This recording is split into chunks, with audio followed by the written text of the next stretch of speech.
por tudo que Deus já falou através do louvor, através da mensagem que já foi pregada pelos jovens que antecederam antes de mim. E diga-se de passagem, Jesus falou poderosamente ao coração dos ouvintes. Nós estamos agradecendo este culto a Deus junto com o nosso irmão, mas o nosso devido propósito nesta tarde, neste lugar, é de dizer para você, meu amigo, ouvinte da palavra do Senhor, é que você transgrediu toda a lei de Deus e que você precisa da graça para a sua vida. O ser humano está totalmente distante de Deus e ele precisa de sua graça, de seu amor. Mas Jesus, ele ainda tem uma palavra para nós. Aleluia! O texto que nós lemos no início deste trabalho está em João, no capítulo de número 8, que fala da mulher adúltera. E depois nós lemos um versículo que está em Efésios, no capítulo 2 de número 8, que diz assim: porque pela graça sois salvos por meio da fé, e isso não vem de vós, é um dom de Deus. A salvação, meu querido ouvinte, ela não vem de você, não vem de mim. A salvação da alma, ela não vem de nenhum ser humano, não foi dado essa dádiva a nenhum ser humano na face da terra, para que possa perdoar pecado meu, pecado seu que está ouvindo este aparelho sonoro. A salvação é um dom de Deus para mim e para você. É fé o apóstolo Paulo escrevendo a carta aos irmãos da igreja de Éfeso. Ele começa a declarar acerca de como os irmãos eles viviam e como Deus tirou os irmãos da situação em que viviam.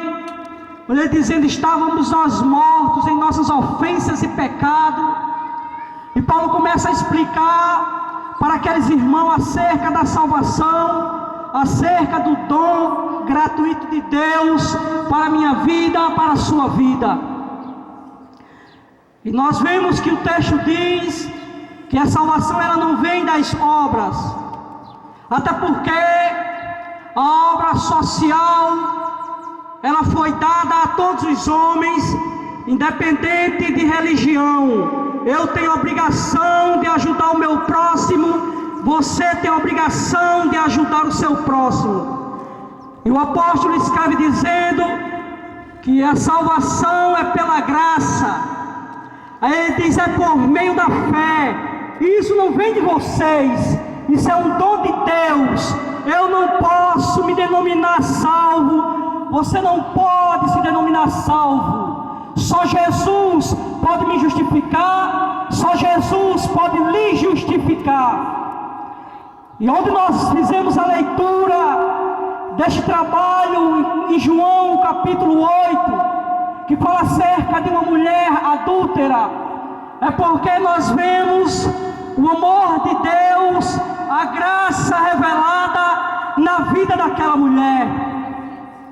A Bíblia diz a partir do versículo 1 do Evangelho de Jesus Cristo, que o homem de Deus, João, ele nos deixou para a meditação de toda a raça humana. A Bíblia diz que Jesus foi para o Monte das Oliveiras e pela manhã cedo ele voltou para o templo e todo o povo vinha ter com ele, porque o povo sabia que a pessoa de Jesus Cristo era o único que tinha uma palavra diferente dos seres humanos em que eles viviam. Porque Jesus, meu querido amigo, eu quero lhe dizer, ele não veio trazer religião. Jesus, ele não veio trazer religião. Até porque quando Jesus ele veio, o mundo já estava encharcado de religião. O que Jesus veio trazer para mim e trazer para você foi salvação para nossa alma corrompida, salvação para a alma abatida. Foi isso que Jesus veio trazer. E a Bíblia diz que Jesus, ele assentando, ele começava a ensinar, ou seja, a instruir, a educar uma sociedade que estava dia após dia se afastando da presença de Deus. No começo, lá no Gênesis, o primeiro homem pecou, então nós herdamos a natureza dele. É por isso que o apóstolo Paulo escreveu aos irmãos de Roma, dizendo que todos pecaram e destituídos estão da glória de Deus. Ou seja, nós herdemos esta natureza. Por isso precisamos daquele que é o Rei dos Reis e o Senhor do Senhor, para mim e para a tua vida. A Bíblia diz que Jesus Cristo, ele está sentado ensinando, e os escribas e fariseus trouxeram a ele uma mulher que foi apanhada no próprio ato adulterando, foi apanhada em adultério, ou seja, ela foi apanhada em um relacionamento sexual ilegal, em um relacionamento ilícito, em um relacionamento que não era com o seu cônjuge. Por isso, eles levaram esta mesma até a pessoa de Jesus, uma mulher que vivia pulando de cama em cama, e achava esta mulher que isso era certo, que isto era decente. E a lei, quando aqueles homens pegaram esta mulher, que levaram a pessoa do Salvador, eles indagaram ao mestre, dizendo, eles colocaram ela no meio e disseram: mestre, esta mulher foi apanhada no próprio ato adulterando, e na lei nos mandou Moisés que as tais sejam apedrejadas. Tu, pois, o que dizem? Esta foi a indagação dos escribas e fariseus, ou seja, dos religiosos daquela época, dos que se achavam justos e piedosos. Queriam apedrejar aquela mulher por causa do ato daquela mulher. Desde já eu quero abrir um parênteses e dizer para você, meu querido ouvinte, minha querida ouvinte da palavra do Senhor, que a situação em que você está, se estão lhe apanhando e lhe apontando, Jesus, ele é aquele que não dá crédito para isso. Jesus é aquele que não quer saber que estão lhe acusando, até porque ele é o favor de Deus para mim e para a tua vida. Ele é a graça, é o amor imerecido, ele é o amor de Deus que veio para esse mundo para perdoar o pecado, para consertar, para corrigir o homem e a mulher que está afastada do poder e da graça deste Senhor. Então levaram aquela mulher, tentaram perguntando a Jesus, e Jesus estava escrevendo com o dedo na terra, como diz as escrituras, como diz o texto que nós lemos. E eles indagaram insistindo, porque eles queriam acusar a pessoa de Jesus, mas quanto mais procuravam acusar o mestre, não tinha condição de acusar um santo, não tinha condição de acusar um justo, não tinha condição de acusar aquele que pode, não tem condição de acusar aquele que morreu na cruz do Calvário para dar vida a mim, para dar vida a você. Então começaram a indagar Jesus, e Jesus, inclinando a cabeça, olhando para aqueles homens, vendo que aqueles homens eram tudo pecaminoso, pessoas que podiam ser mais terríveis do que a situação daquela mulher, e Jesus disse assim: aquele que dentre vós está sem pecado, que atire a primeira pedra contra esta mulher. Olha, meu querido, olha, minha querida, estão te apontando, estão te acusando, mas não dá crédito a isso. Mas desde já eu quero dizer a você, se você continuar desse jeito, vai parecer na sua situação. Se você continuar assim, o seu fim será trágico. Se você não vir a Jesus, nada Jesus pode fazer para você, porque as Escrituras me diz, lá em Tiago, no capítulo de número 4, e o versículo de número 8, chegai-vos a Deus, e Ele chegará a você. Se você não vir a Ele, Ele não vai a você. Se você não vir a Ele, de maneira nenhuma Ele vai a você.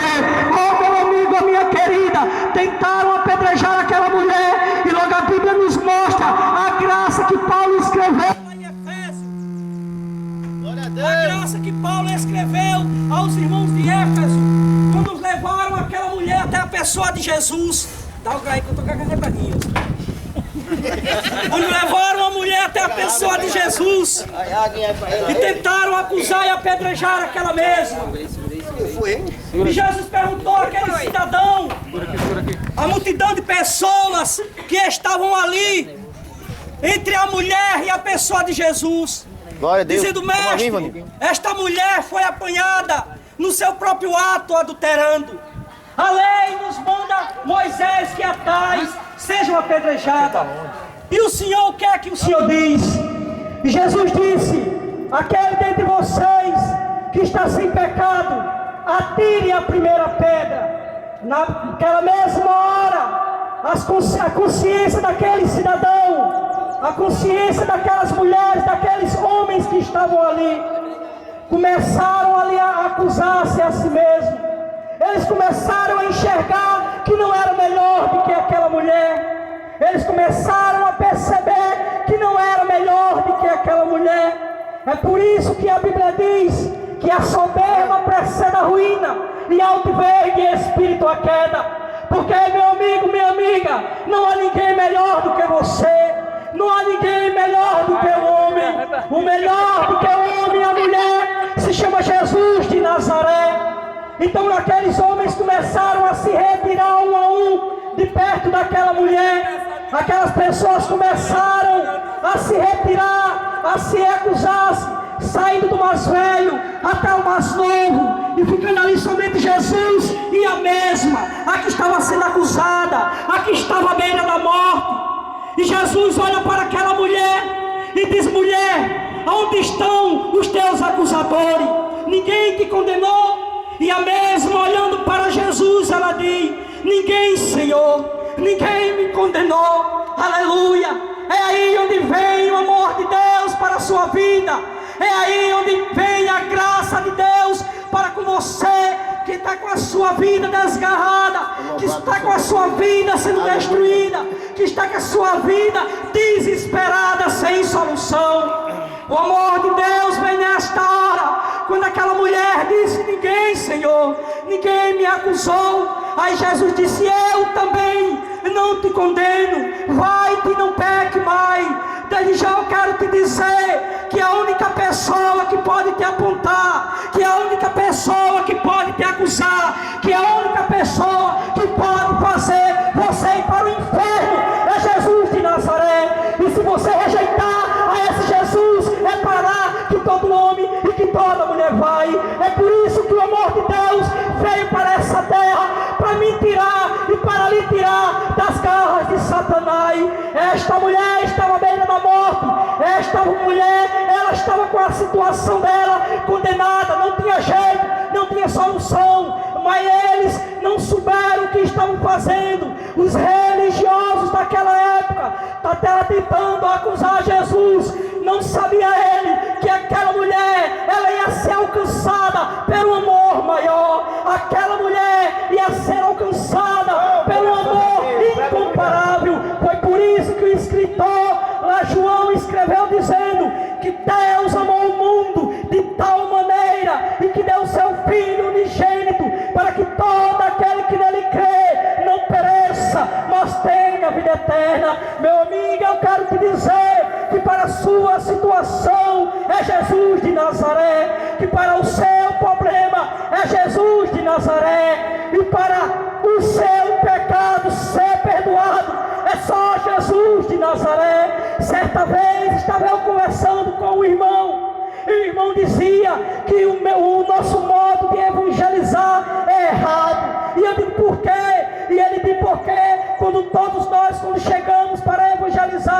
nós chegamos mostrando o amor de Deus. Eu digo, não é o certo. Ele disse, não, é o errado. Eu digo, então me explique. Toda pessoa que está evangelizando, de literatura na mão, procurando os pecadores, para que a graça de Deus se manifeste na vida dele. Ele diz, meu amado, Jesus te ama. E ele olha para você e diz, ama você também. Aí eu digo, isso aí, o que é que eu posso fazer? O irmão disse, mostre a ele a lei. Porque se você mostrar a lei, ele vai perceber que é um pecador desgraçado, que é um pecador miserável. E quando ele reconhecer que ele transgrediu todo o mandamento de Deus, aí você chega com a graça, aí você chega com o amor de Deus. Aí eu digo, meu amigo, eu nunca olhei por esse lado, mas agora eu acredito que Deus está revelando, falando com você, para abrir a minha mente, para que eu saiba chegar àquele que está nas drogas, àquele que está na prostituição, aquele que está na situação desta mesma mulher, do capítulo 8 de João, aleluia. Aqueles escribas e fariseus não entenderam aquilo, ao ponto de Jesus chegar mais adiante no versículo 12 e dizer, eu sou a luz do mundo, e quem me segue não andará em trevas, mas terá a luz da vida.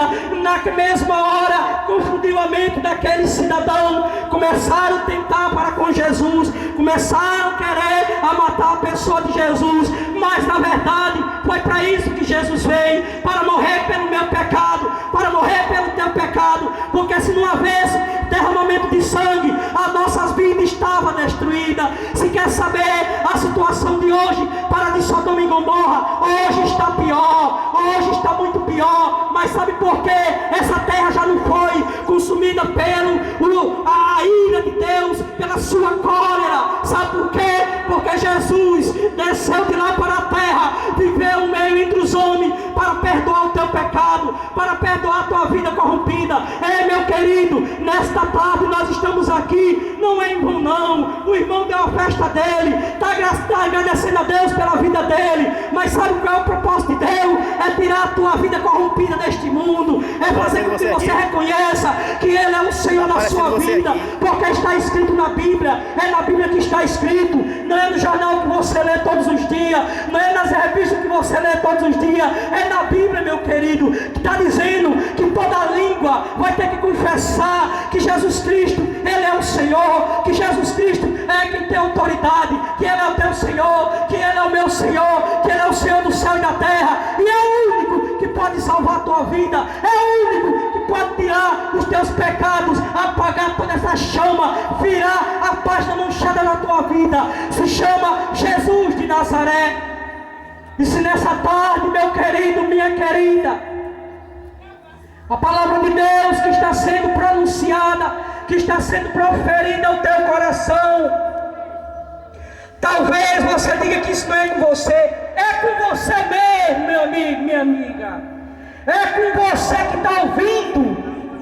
Jesus mandou nós aqui para dizer para você que a sua situação está totalmente errada. Jesus, Ele está voltando. E se já na vida de Jesus Ele pegar a sua vida do jeito que está, o que vai acontecer com a sua vida? Porque queira saber, nós somos seres eternos, nós vamos partir daqui para a eternidade, nós vamos encontrar com ela.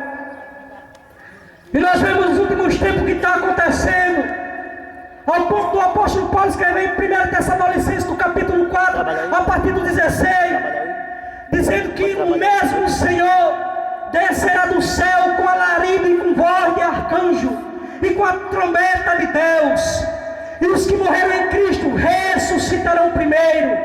Depois nós, os que ficarmos vivos, seremos arrebatados juntamente com Ele para encontrar com o Senhor nos ares. A palavra arrebatado significa tirado com força ou com violência. Aquele cristão que está amando a palavra de Deus, ele vai ser tirado daqui, num abrir e fechar de olhos. Paulo escreveu aos irmãos de Corinto, na sua primeira carta, no capítulo de número 15, a partir do versículo 51, Paulo disse: eis que vos digo um mistério, no momento, no abrir e fechar de olhos, a trombeta vai soar, Aí Paulo disse assim, que os mortos ressuscitarão incorruptíveis, ou seja, os que morreram em Cristo. Aí Paulo diz, depois nós, os que estamos vivos, seremos transformados. Aí Paulo diz, porque convém que isto que é corruptível se revista da incorruptibilidade, e isto que é mortal se revista da imortalidade. E quando isto que é corruptível se revestir da incorruptibilidade, e isto que é mortal se revestir da imortalidade, então cumpre-se a palavra que está escrita: tragada foi a morte na vitória. Glória a Deus! Para lhe fazer um convite. Aleluia! Se você que foi alcançado pelo Evangelho, pela essa palavra, quer entregar a sua vida a Jesus, que venha até este lugar, porque Jesus ele está voltando. E Jesus não vem só para os crentes, não. Ele vem para você também. E se você estiver do jeito que você está, o que será da sua alma? Certa vez Jesus lançou uma parábola acerca de um homem, um rico insensato. Ou seja, de um rico louco, que não tinha noção, um insano. E Jesus disse que aquele homem ele tinha muita mudança de vida e que ele não tinha celeiro para depositar toda aquela riqueza. Aí Jesus disse que